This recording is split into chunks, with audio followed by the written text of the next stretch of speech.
திரு சூர்யா கிருஷ்ணன், ஒரு மாற்றத்திற்கான ஒரு விதை நம்பிக்கை அளிக்குது, வாக்கு சதவீதம் உயர்ந்திருக்கு. இந்த 3 பார்வை முன் வச்சிருக்காங்க. தொடர்ந்து எங்களுடைய பயணம் தொடரும் சொல்லியிருக்காங்க. அதுக்கு முன்னால் சுமன் சார் பேசும்போது ஒரு விஷயம் சொன்னாங்க. திமுகவுடைய ஆன்டி இன்கம்பன்சியாக ஃபைனல் ரிசல்ட் வந்த பிறகு தான் செக் பண்ணணும், இது ஒன்றும் பெரிய விஷயம் இல்லை அப்படின்ட்டு. அவர் திமுகவை ஆதரிச்சிருந்தால் தான் நாங்கள் அச்சப்படணும், அவர் எதிர்க்கிறாருங்கும் பொழுதே நாங்கள் அச்சப்பட வேண்டிய அவசியம் இல்லை. இன்னொன்று 75% கடந்துட்டோம் பர்சன்டேஜில், அது 6 சுற்று முடிவில் அஃபிஷியலாக வந்த கணக்குப்படி. அப்படிங்கும் பொழுது 75 தானே, 80 இல்லையே அப்படின்னு சொன்னார். 95% கடந்திருந்தாலும் 100 இல்லையேன்னு சொல்லக்கூடிய ஒருவர். அதனால் அது குறித்து பெரிய கருத்து இல்லை. ஆனால் அவங்க நாம் தமிழர்லேருந்து வந்த வேட்பாளர் சொன்ன விஷயம் சில விஷயங்கள் நான் பதில் சொல்லணும்னு நினைக்கிறேன். ஒன்று, மண்ணின் அரசியல் பேசுகிறோம், மக்களுக்கான அரசியல் பேசுகிறோம் அப்படிங்கிறாங்க. நாங்களாம் ஏலியனுக்கு அரசியல் பேசுகிறோம். நாங்களும் மண்ணுக்கு மக்களுக்காகவும் அரசியல் பேசுகிறதுனால தானே இன்றைக்கி 57வது சுற்றுல 51,712 வாக்கு டிஃபரன்ஸுக்கும் அவங்க வாங்கின ஓட்டுக்கும் இடையிலேயே கிட்டத்தட்ட 6 பங்கு 7 பங்கு வித்தியாசம் இருக்கிறது. 10,000 ஓட்டுகளை கடந்துட்டாங்க, 51,000 வாக்குகளை நாங்கள் கடந்திருக்கோம். அப்படிங்கிற போது இதில் யார் மண்ணுக்கான அரசியல் பேசுகிறா, மக்களுக்கான அரசியல் பேசுகிறா அப்படிங்கிறத மக்கள் அங்கீகரிச்சிருக்காங்க. உங்களுக்கு ஓட்டு போடாத மக்கள் எல்லாம் விலைக்கு போயிட்டாங்கிற பார்வை இருக்குல்ல, அது ஒரு கீழ்மையான பார்வை, மக்களுடைய வாக்குகளை கொச்சப்படுத்தக்கூடிய பார்வை அப்படிங்கிறத அவங்க உணரணும். அதனால தான் அவங்களால தொடர்ந்து எந்த தேர்தலையும் 6 தேர்தலில் நின்றுருக்கேன் அப்படின்னாங்க. 6 தேர்தலையும் வெற்றி பெற முடியாது. தேர்தல் நேரத்தில் இப்ப பாஜக மற்ற மாநில கைப்பற்றும் போது, ஆட்சி அமைக்கும் போது திமுக தலைமையிலிருந்து விமர்சனம் வருது. ஒரு பிளவை ஏற்படுத்தி ஆட்சி அமைக்கிறாங்க, ஆட்சியை பிடிக்கிறாங்க அப்படிங்கிற கருத்துக்கு நாங்க மாறுபட்ட பார்வை எடுத்துப்போம். அந்த சித்தாந்தத்தை நாங்க எதிர்த்திருப்போம். மக்கள் விலை போயிட்டாங்கன்னு திமுக தலைமை ஏதாவது ஒரு இடத்துல சொன்னிச்சு அப்படின்னு சொல்லுங்க. பாஜகவினுடைய வெற்றியை மக்கள் விலை போயிட்டாங்க அப்படின்னு குறிப்பிட்டு நாங்க என்னைக்கு சொல்லியிருக்கோம்? மக்கள் விலை போயிட்டாங்கன்னு சொல்லுவது ஜனநாயக அரசியல்ல அதுவும் ஒரு திரும்பி நீங்கள் அந்த மக்களை போய் ஃபேஸ் பண்ணும்பொழுது எந்த முகத்தை குறித்து நீங்கள் ஃபேஸ் பண்ணுவீங்க அப்படிங்கிறதையும் இது இருக்குது. இன்னொன்று, அந்த இயற்கையாக இது பண்ணுறோம் அப்படிங்கிற ஒரு மாய யதார்த்தவாதம், மேஜிக்கல் ரியலிசம் பேசியே இவங்க போய் கொண்டிருப்பதனால தான் இன்னைக்கு 10,000 வாக்குகளையே எங்களுடைய பெரிய வெற்றி அப்படின்னு அவங்க கிளைம் பண்ணக்கூடிய இடத்துக்கு வந்திருக்காங்க. இன்னைக்கு என்ன அவங்களுடைய தலைவரோ அவங்களோ என்ன ஓலக்குடிசையில் இருக்கிறாங்க, கான்கிரீட் வீட்டில் தானே இருக்காங்க, அது இயற்கைக்கு எதிரானது இல்லையா? மாட்டு வண்டியில போயிட்டு இருக்காங்க, காரில் தானே போயிட்டு இருக்காங்க, அது இயற்கைக்கு எதிரானது இல்லையா? இந்த மாதிரியான எளிமையான கேள்விகள் இருக்குல்ல, அதுக்கே அவங்களுக்கு பதில் இருக்காது. அதனால தான் மக்கள் தொடர்ந்து புறக்கணிக்கிறாங்க. மக்கள் ஏன் புறக்கணிக்கிறாங்கிறத உணராத வரைக்கும் இவர்களால் பெரிய வெற்றியை அங்கே பெற முடியாது. இன்னொரு விஷயம் சொன்னாங்க, 1900 ஓட்டு நாங்கள் வெற்றி வாங்கியது பெரிய ஜெர்க்கை திமுக கொடுத்துருச்சு ஒரு பூத்தில் அப்படின்ட்டு. அப்படியெல்லாம் யாருக்கும் எந்த ஜெர்க்கும் கொடுக்கல. அவங்க 1900 ஓட்டு வாங்கணும்னு சொன்ன அந்த சுற்றுல திமுக 10,000 12,000 ஓட்டு வாங்கியிருக்கிறது.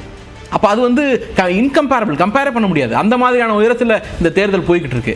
நீ இவ்வளவு 1900 இவ்வளவு பெருமையாக 2-3 தடவை அவங்க சொல்றாங்க, பேட்டிலையும் சொல்றாங்க, இங்கே ஃபோன்லையும் சொல்றாங்க. 6வது சுற்றுல 78வது பூத்தில் நோட்டா வாங்கின ஓட்டு 10, நாம் தமிழர் வாங்கின ஓட்டு 8. இதை யார் கணக்கில் சேரணும்? இதை பார்த்து திமுக பயந்துருச்சு, இதை பார்த்து நோட்டா பயந்துருச்சு அப்படின்னு கிளைம் பண்ணுவாங்களா? இன்னொன்று, இந்த மாதிரியான மக்களை கொச்சப்படுத்தக்கூடியதை முதல்ல விடணும். நாங்கள் ஓட்டுக்கு பணம் கொடுத்துட்டாங்க அப்படின்னு அவங்க வைக்கிறாங்க அலிகேஷன். நான் கூட தான் சொல்லுவேன், நாம் தமிழருக்காக பாஜக ஓட்டுக்கு பணம் கொடுத்துச்சு நான் சொல்லுவேன். மறுக்க சொல்லுங்க. நாம் தமிழர் வெற்றி பெற வேண்டும் என்பதற்காக, திமுகவை வீழ்த்த வேண்டும் என்பதற்காக, நாம் தமிழருக்காக பிஜேபி பணம் எதன் அடிப்படையில் இந்த குற்றச்சாட்டு முன்வைக்கிறீங்க? அவங்க எதன் அடிப்படையில் வைக்கிறாங்க? இந்த அடிப்படையில் அவங்க குற்றச்சாட்டு வைக்கிறாங்க. எந்த ஆதாரமும் கிடையாது. ஒருவேளை திமுக பணம் கொடுத்துச்சு அப்படிங்கிறத அவங்களுக்கு சாலிடா ஏதோ எவிடன்ஸ் இருக்கு, பார்த்துருக்காங்க களத்தில் அப்படின்னா, அவங்கள்ட்ட ஆள் இருக்கிறாங்கல்ல, ஓட்டு இருக்கு, எங்கள்கிட்ட இளம் பிள்ளைகள் இருக்கிறாங்க, 15 வயதில் இருக்கிறாங்க, திமுக மூத்தவர்களின் கட்சி ஆயிடுச்சு அப்படின்னு சொல்றீங்கல்ல, பிடிச்சு கொடுக்க வேண்டியதானே போலீஸ்ட்ட? இல்ல பிடிச்சு ஊடகத்துக்கு முன்னாடி நிறுத்த வேண்டியதானே? அப்படியே இல்லை அப்படின்னா எத்தனை புகார்களை அதிகாரப்பூர்வமாக கொடுத்துருக்கீங்க? உள்ளூர் காவல்துறைக்கோ, லோக்கல்ல இருக்கக்கூடிய ரிட்டர்னிங் ஆஃபீஸருக்கோ, மாவட்ட ஆட்சியருக்கோ எத்தனை புகார் கொடுத்துருக்கீங்க? அவங்க நடவடிக்கை எடுக்கல அப்படின்னே வச்சுக்கிட்டாலும் உங்க கணக்குக்கு தேர்தல் ஆணையத்துக்கு எத்தனை புகார் கொடுத்துருக்கீங்க? புகார் மீது நடவடிக்கை எடுக்கலன்னா ஏன் வழக்கு போடல? அப்ப நீதிமன்றம் அல்லது காவல்துறை அட்மினிஸ்ட்ரேஷன் அடிப்படையில் உங்களுக்கு இருந்த எந்த வாய்ப்பையுமே நீங்க பயன்படுத்தலைன்னா ஆதாரப்பூர்வமா உங்களுக்கு நிரூபிக்க முடியலன்னு அர்த்தம்.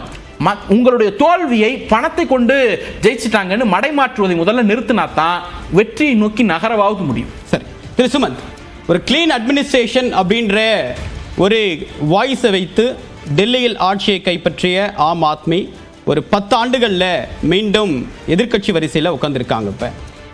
இப்போ ஆம் ஆத்மியுடைய முன்னாள் முதலமைச்சர் அரவிந்த் கெஜ்ரிவாலுடைய தோல்வி, மணீஷ் சிசோடியாவுடைய தோல்வி, நாடாளுமன்ற தேர்தலில் அந்த கட்சி சந்தித்த தோல்வி அப்படின்றது ஆம் ஆத்மியுடைய சறுக்கலை காட்டுதா? அதனுடைய எதிர்காலம் என்ன? ஒரு மாநில கட்சிகள் இனிமேல் தேசிய கட்சிக்கு எதிராக அரசியல் பண்ணுறது அப்படின்றது இன்னும் சவால் நிறைந்ததாக மாறுதா? இல்ல, அதாவது ஒவ்வொருத்தருக்கு தங்களுடைய உயரத்தை தெரிந்து கொள்ள வேண்டும் என்ற ஒரு புரிதல் வரணும். ஏன்னா அரவிந்த் கெஜ்ரிவால் 2 டேர்முக்கு முடிந்த பிறகு ஆன்டி இன்கம்பன்சியோட போறாரு. அப்போ அவருக்கு ஒவ்வொரு ஓட்டும் தேவை. இன்னைக்கு அரவிந்த் கெஜ்ரிவால் வெற்றி பெற்றிருப்பார். காங்கிரஸ் கேண்டிடேட் அங்க வாங்கின வாக்குகள் 4300 என்னமோ, கெஜ்ரிவால் தோத்தது 3800லயோ என்னமோ. வெறும் காங்கிரஸ் ஓட்டை ஆட் பண்ணிருந்தா கெஜ்ரிவால் வெற்றி பெற்றிருப்பார். மணீஷ் சிசோடியா தோத்தது 600 700 வாக்குகள்ல. அந்த காங்கிரஸ்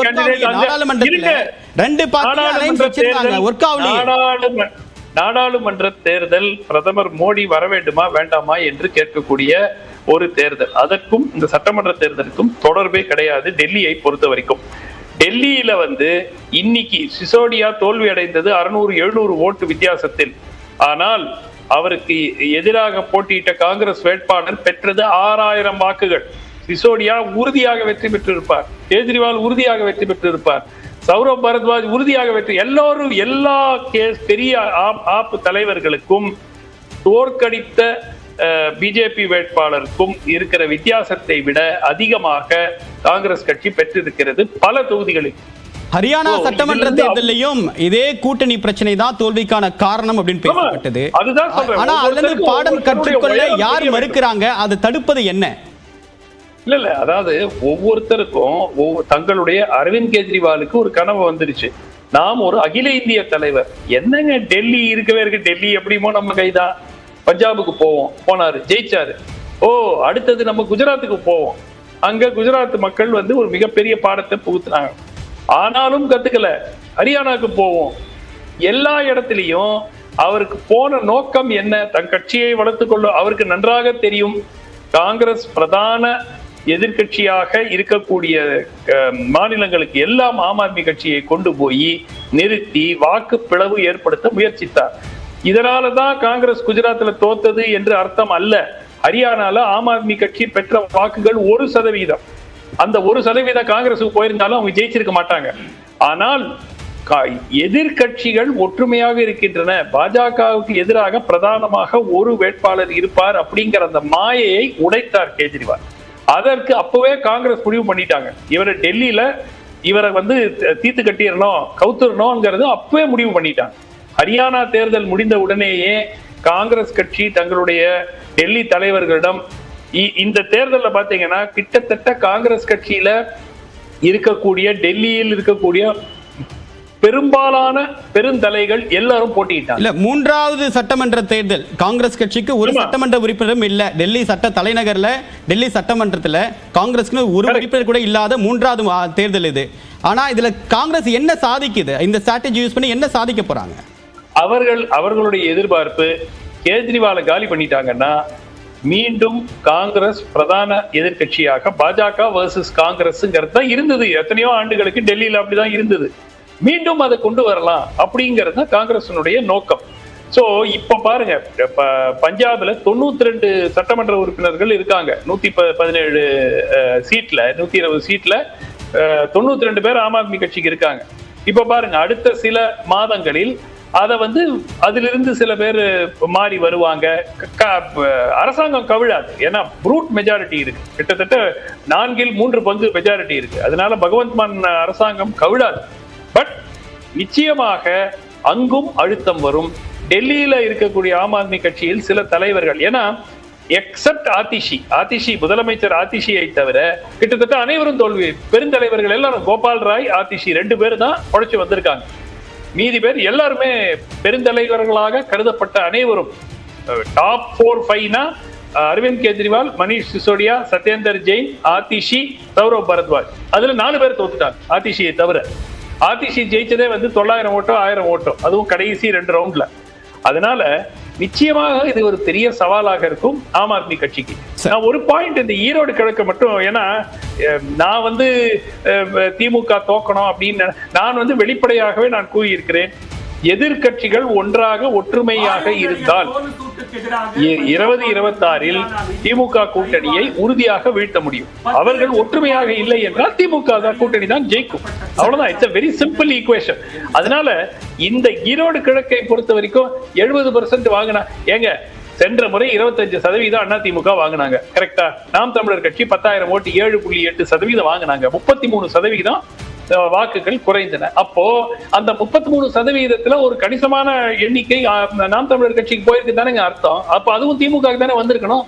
மக்கள் சூப்பர் மகிழ்ச்சியில் இருக்காங்க, கொண்டாடுறாங்க அப்படின்னா இந்த எதிர்கட்சிகளே போட்டியிடாத ஒரு தேர்தல்ல எதற்காக இப்போ நாம் தமிழர் அதே 10,000 வாங்குறாங்கன்னு வச்சுக்கோங்க. நீங்க லாஜிக் தானேங்க, அது சிம்பிள் காமன் சென்ஸ்.